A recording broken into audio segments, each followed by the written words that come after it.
Hello. Hello. Hello. Welcome back. I'm glad to see you. You know that I always enjoy when you come to visit.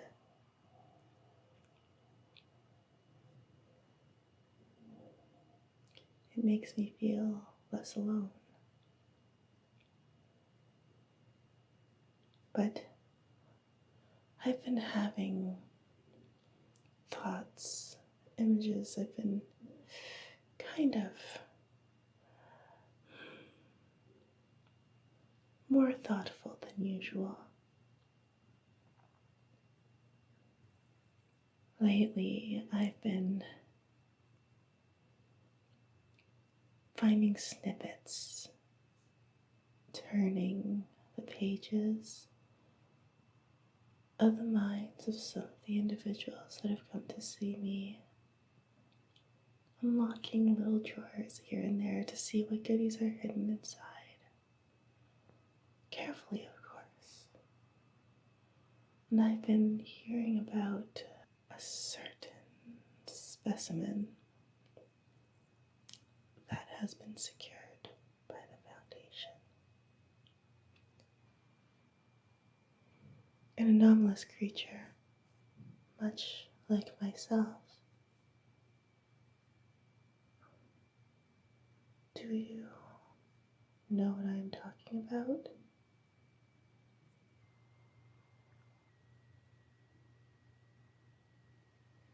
Yes, you're right. I have mentioned him in passing a few times in the past. Yeah. But do you know?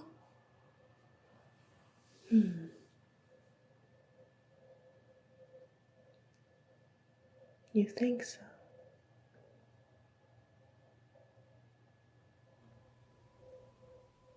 Do you know what I'm talking about?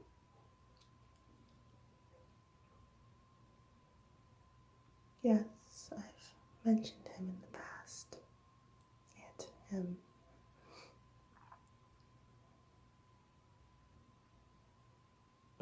Well, he's like about 8 feet tall, dresses in a suit, speaks with a British accent.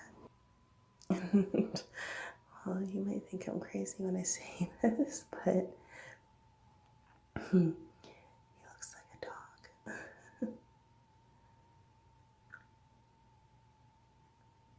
Oh? I'm sorry. I'm sorry, come again? You've seen him. Have you interacted with him? Yes? No. Don't worry. You're safe here with me. Breathe. Breathe. No one can get you in here, remember? No one out there even knows that we are talking right now.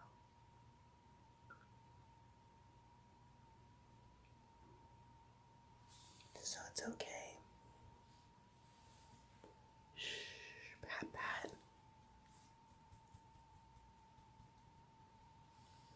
Now, tell me, do you know anything about his purpose here?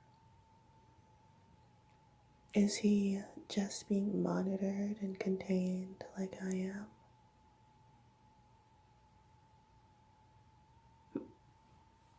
What do you mean? I know that you're not authorized to tell me. I know. Is there some sort of mind block they put on you? You're not sure? Well, let's start with what you do remember then. How about that? Okay.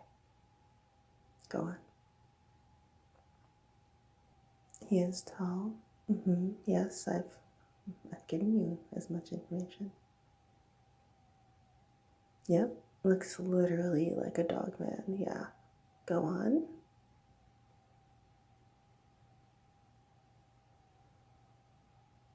Like steak. That's a new one. But okay. Anything else? That's it? Oh. Come now. Don't be driven by fear.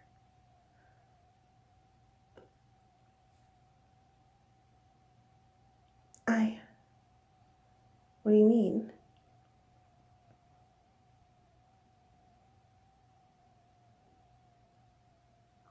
Well, yes, I ask because I'm curious and...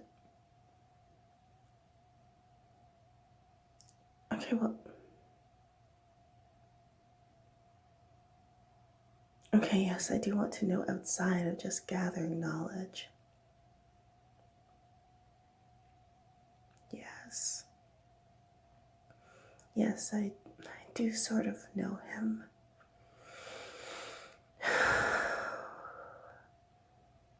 We met once. A long time ago. How did it end?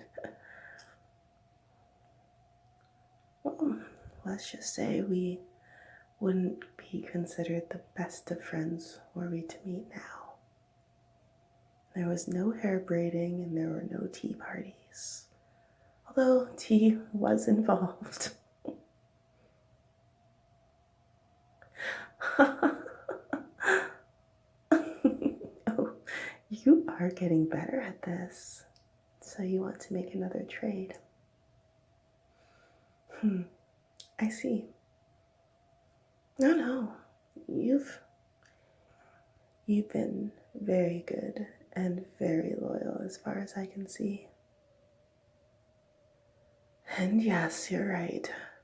I would like more information. Seems that you found my weakness. Alright. Let's strike this deal. What do you want? A story. The story. The one of the fox and the hound, I imagine. Alright. I will weave the tale for you. But first, let's start a fire and get comfortable. It's gonna be a long one. Would you like a cup of tea? It seems terribly apropos. Okay, good. Here you are.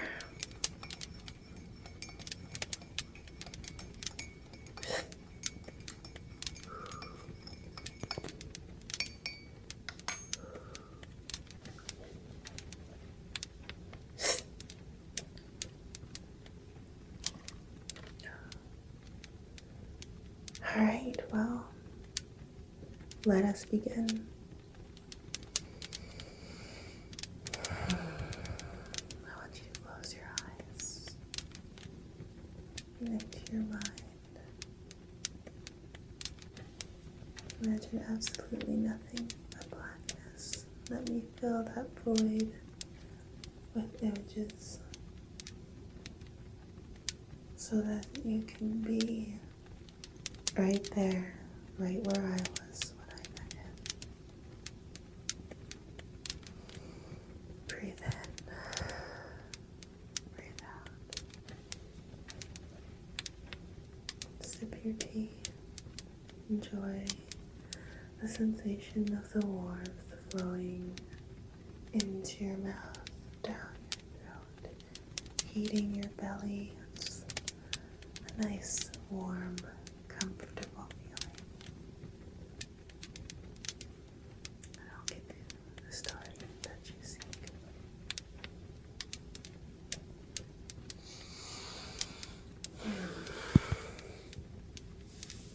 in a time coming on the heels of the sooty industrial revolution, and in a land stricken with political change and unrest, with England finding its voice, everything seemed loud, alive, and adventure. Death seemed just around the corner or at the bottom of some mine. But then again, when was there ever a silent moment in the world? Except maybe here, in these places where woods grew ancient with moss-covered trucks, where bluebells filled a clearing encircled by tall, leaf-laden trees, where the only sound was the crunch of underbrush underfoot, the song of a bird, the music of whistling winds that tickled leaves and swayed branches, the sound of rain on the surface of water distorting reflected images of a cloudy sky, where things lived and died and lived and died, feeding a cycle that seemed never-ending. A place where time touched nothing, where grubby, greedy fingers had not managed to tear down the beauty of a quiet moment amongst the trees to impose on the wealth that lay hidden beneath. A place where time seemed timeless, irrelevant, and yet important at once. One where I could strip down and let the vestiges of humanity fall from my form, a white gown of soft cotton embroidered bust and hem lay strewn upon the ground, growing damp under the rain, brass-stained from the forest floor. I wore no shoes, but instead held them in my hands, but had donned a corset, its laces loosed lay further ahead. Metal-boned and made of raw silk, something from old customs, a relic from the past. Others had asked why I would wear such a thing.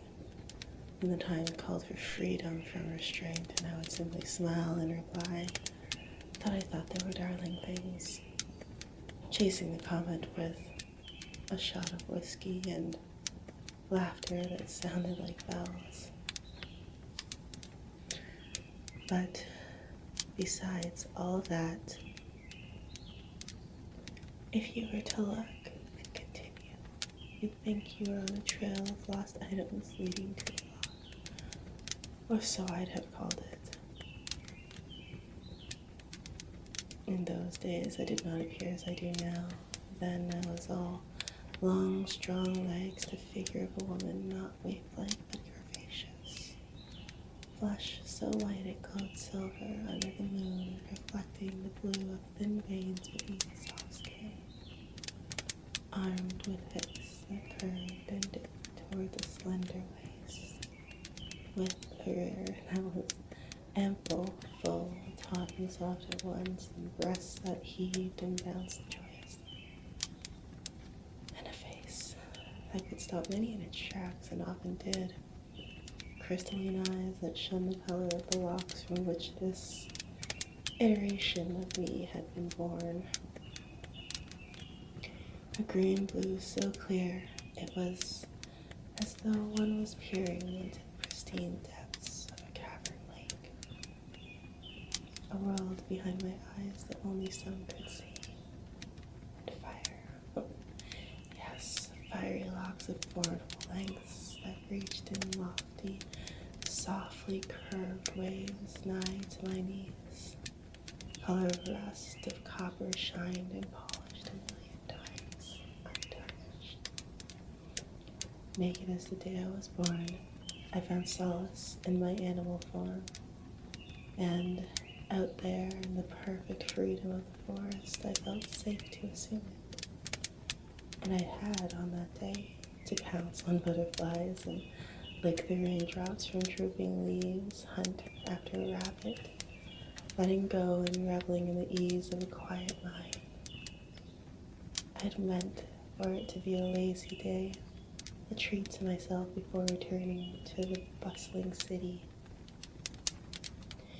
Then I'd stumbled on something as my footfalls led me deeper and deeper into the forest. A cottage. I trailed back to shed the soft red fur over crimson locks.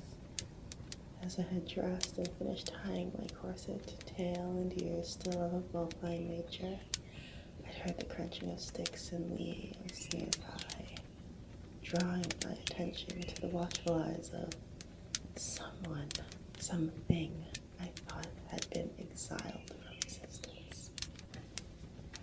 The Dogman. He looked at me with curious eyes that roamed my form, not at all lascivious, but born of surprise.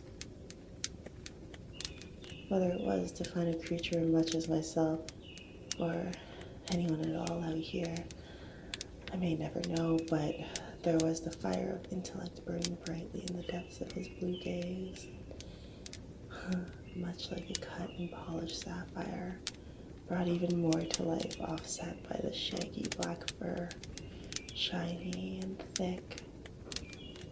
He was formidable, absolutely huge, a veritable mountain of a creature of at least 8 feet. You must understand, he was beautiful and wondrous, but at the same time, absolutely terrifying. Everything within me grew taut, muscles became primed to enact a fight or flight response, and being that he was the massive one here, the latter would have been the most likely. Whether I would have escaped his gargantuan gait, I did not know, and yet he stood there,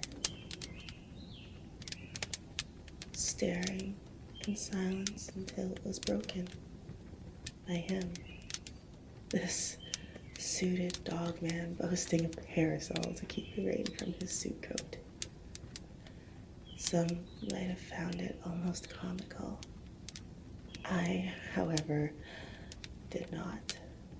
I'd heard a little bit about his species, but I was under the belief that they'd all since died out. And yet, here one stood, alive and well, heart beating with vitality in its chest. This was no trick of the mind, no. I'd managed to draw the attention of a real live dogman. My curiosity battled my horror in a fight that seemed endless. But then, he smiled at me. I hadn't expected that. It threw me so off kilter that I nearly stumbled over not but my own thoughts. He did not drop his umbrella to leap for my throat. No. He smiled, showing those dangerously sharp canines of his, and murmured in a warm, low tone a simple, "Well, hello there." My mouth gaped, and for a moment I was speechless until I managed to snap it shut. My hands nervously unfurling from fisted fingers, digging nails into palms to caress over my skirted thighs in an attempt to brush the dirt and pebbles from my vestments. I found my voice, though, and responded with a wary and not nearly as warm, "Well met." I'd at least managed to drain the fear from my voice, even as I tried to pull it from my features, too. He seemed kind, but you see, he'd seen my ears, my tail. I couldn't glamour anything away in his presence either. Such was the magic and danger of a dog to one of my kind. Our inherent fear of the things that made it difficult for any matter of deceit to be wholly effective. So the jig was up. But it was a fair trade. After all, I'd seen him, a species so rare that it was a curious thing he'd not found himself in a facility somewhere. Though,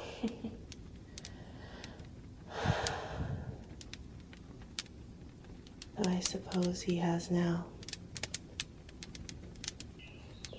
Anyway, still have, a morbid interest and desire to collect old, rare things. He was a whole other individual with a whole other life of experiences that I couldn't have possibly known. And I wanted sorely to take. He afforded me that opportunity when he invited me to tea. I painted a smile on my face, allowing myself to remember who I was, what I was. Even if this form allotted me some disadvantages and hampered my abilities greatly in comparison to the might I once had, it did afford me some that were useful. So I acquiesced with a curtsy, dispensed with pleasantries, introducing myself and learning his name in the process, and finally offered my arm, which he took, positioning his umbrella overhead so I would not get wet. I remember thinking that he was rather much like a proper gentleman, all manners and chivalry. But I also found it curious that he did not start at my own unnatural appearance and existence. Perhaps he was intrigued, just as curious as I was. Maybe that was why he extended the invite, which led us back to the very same cottage I'd wanted to investigate. It was a curious thing. Not very large around, but tall, especially for a single floor. It made sense, though, given the enormity of its inhabitant. It did not look run down or terribly weather-worn. The place was taken care of. Lovely lengths of creeping ivy flirted shamelessly with the red brick facade, but seemed to shy away from its eyes, skirting around the smudged glass panes of the windows set a little higher than usual.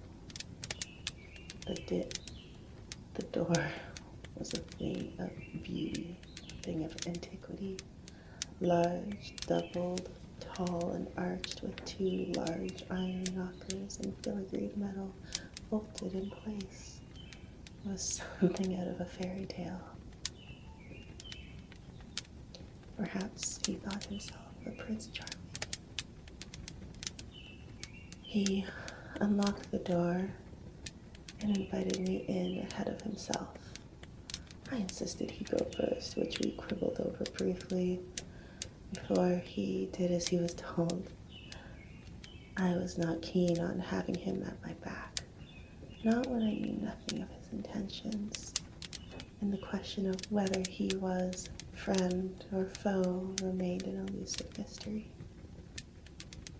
I was well-mannered enough to close the door behind me, but wily and cautious enough to know better than to lock it, in case a hasty escape was needed.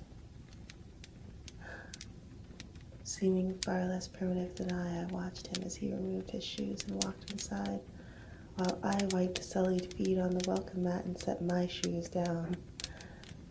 Reginald, that was his name. Reginald. I know not if he goes by aught else these days, or even if that was his real name then, but that was what I was given. Either way, Reginald offered me a seat. Given the freedom to choose, I took the one closest to the door. With keen eyes, I watched his every move, his wide chest rising and falling to fill his lungs with wind, and that smile still full of warmth, eyes brimming with a curiosity that rivaled my own. For a moment, we looked on in silence.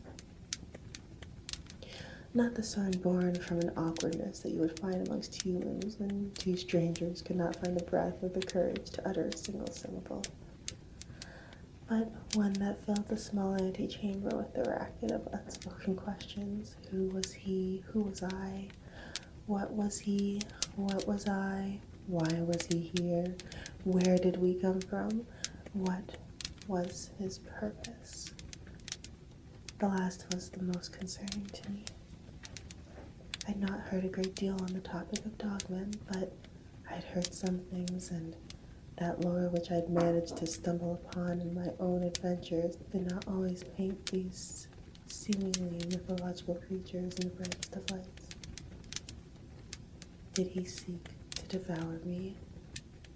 Rare prey, far more succulent and fulfilling than a rabbit stew or a shank of mutton. I was not quick to trust, never have been and likely never will be, though I do try. And I did try then. The gods know I did, but coming face to face with one of the very creatures whose mere presence sent a riot of chills down my spine did not bode well to a fancy-free nature or the future of budding friendship. Thank you for joining me. It was he who broke the silence between us again, stealing the air from my lungs as I was forced to clear my throat and nod in silent understanding. He chuckled, a short thing that seemed far softer than what I'd imagined from a man whose voice had enough bass in it that he could likely shake the porcelain in his covers with a roar.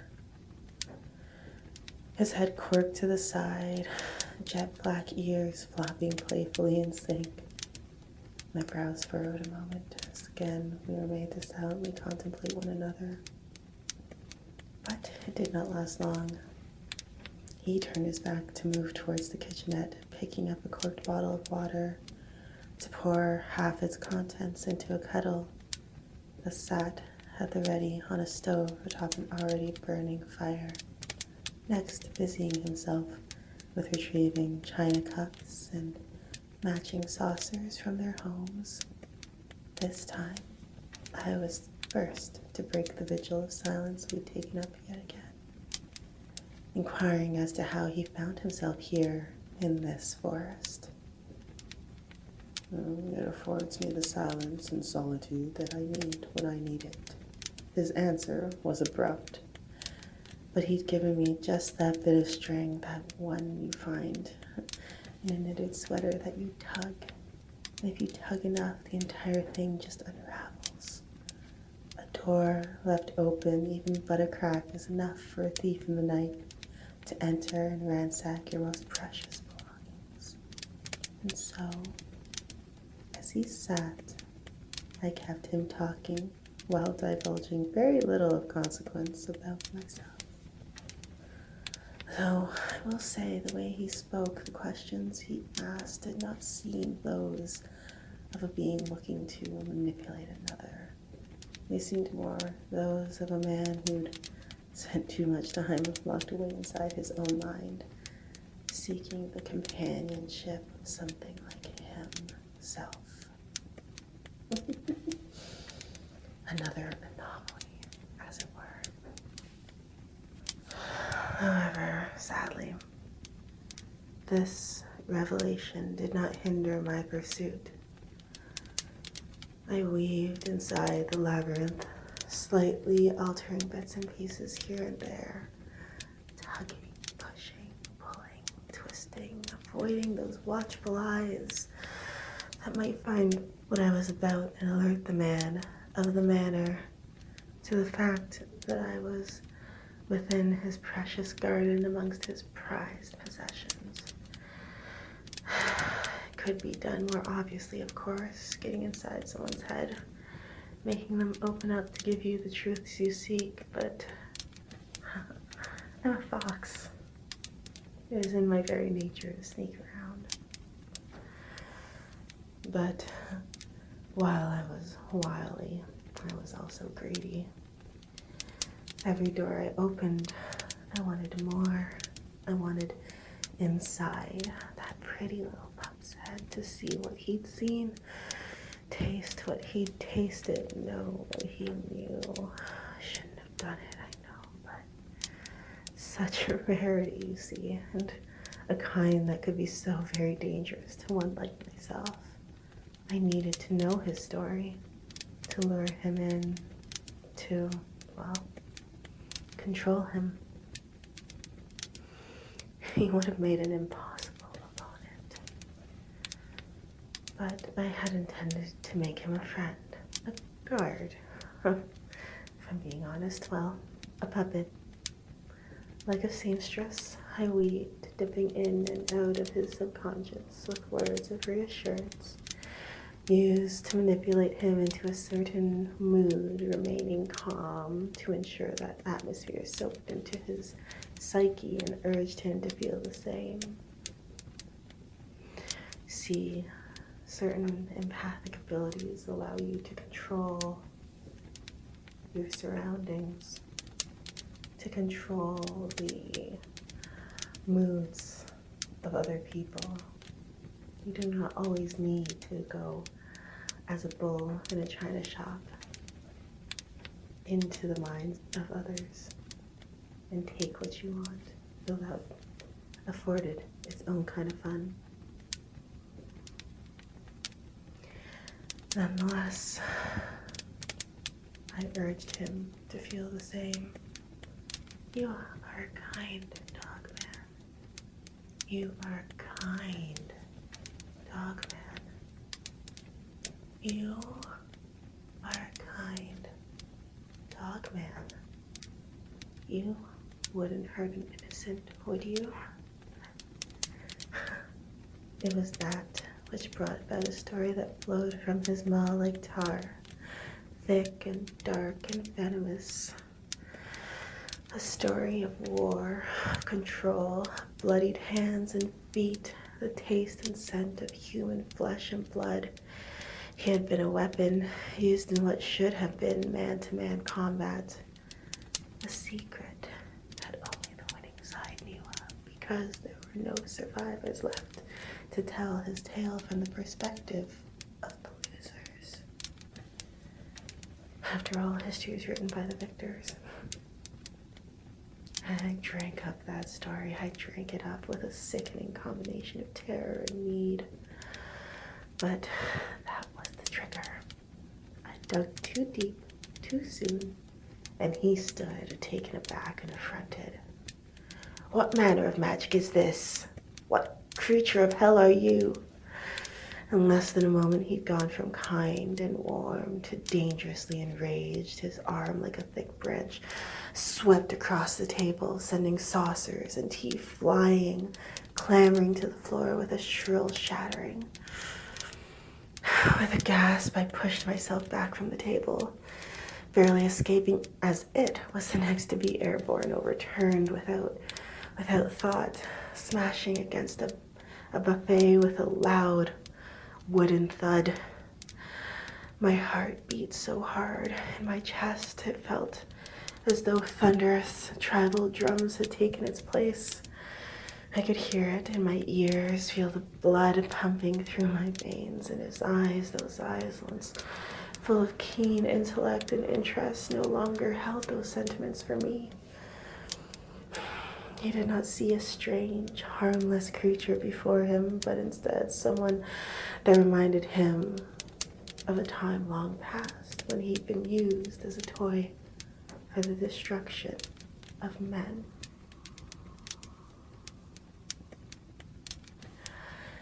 He saw me as nothing more than a vile puppeteer, trying to take up the strings of a retired marionette. There were no words lost between us. I myself had lost my voice to speak. My throat had grown tight, and it was a struggle to even get air past. My mouth kept opening, gaping, but sound refused to cooperate. Instead, I just reached out before me, fingers splayed, hoping that my terrified expression and gesture of surrender would be enough to stop the berserker he had become. But it was too late.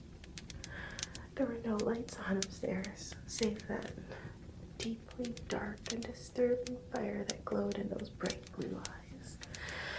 Only snarls and growls, the sounds born of a thing that was growing less and less human with each second, remained of the soft-spoken Dogman I'd met in the woods.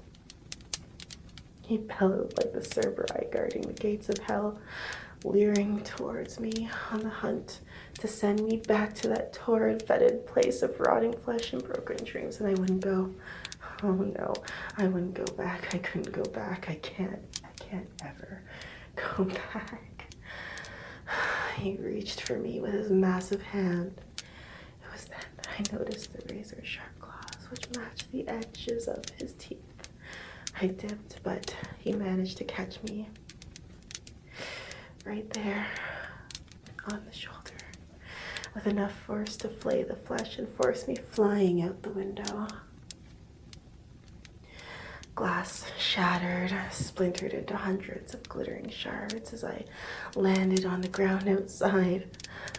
The grass smelled fresh, but it was drowned out by the overpowering, saccharine, metallic scent of blood, and then that blinding jab of pain, a growing red stain spreading across my midriff, and a sharp triangle of glass was enough to tell me that I'd run out of luck. And like I said, I couldn't return to that place. Never, ever, never, ever, never. Do you understand? I must never go back. And so I did what I'd done 100 times before then. Forced myself back to my animal form. And then I fled. The pain was excruciating, but it was the best way to ensure I could find a new vessel before I found myself hellbound. A new vessel, a new body. I fled from that cottage and never, ever looked back.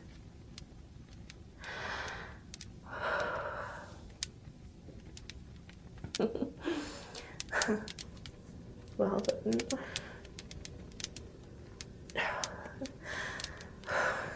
there's that. You must think me a monster. Yes, I realized my actions were not exemplary. I've learned from my mistakes. I do try not to do such things unless I have to, but sometimes it is a passive thing, you know, when you get used to being a certain way and it just happens. Or, I don't know, I'm not entirely sure, but do you fear me now? Are you afraid? No, okay. Oh, that's good news. I guess all this talk of coping with fear has really sunk in. It's been helping, but now you can see why fear can be both good and bad. If I had not given in to the fear inside me, then that could have gone an entirely different way, and perhaps neither of us would be locked inside these walls, forced to live out a less than wonderful existence. So, now that you know, I'm going to ask you one more time.